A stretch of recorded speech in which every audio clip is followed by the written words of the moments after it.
this video, we will show you how to reset Epson L500 using resetter or adjustment programs. First, before you download this resetter, you must disable all of your antivirus, include temper protection and the real-time protection if you are using Windows 10. If you have another antivirus, you need to disable it for temporary.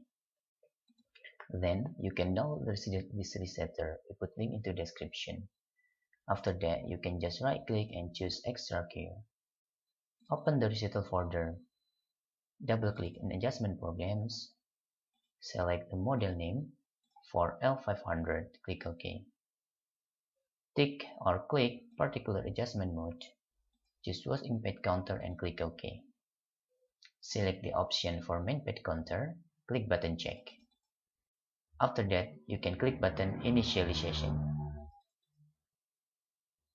Then you can click Finish. You can turn off your printer and then turn back on your printer again. That's all.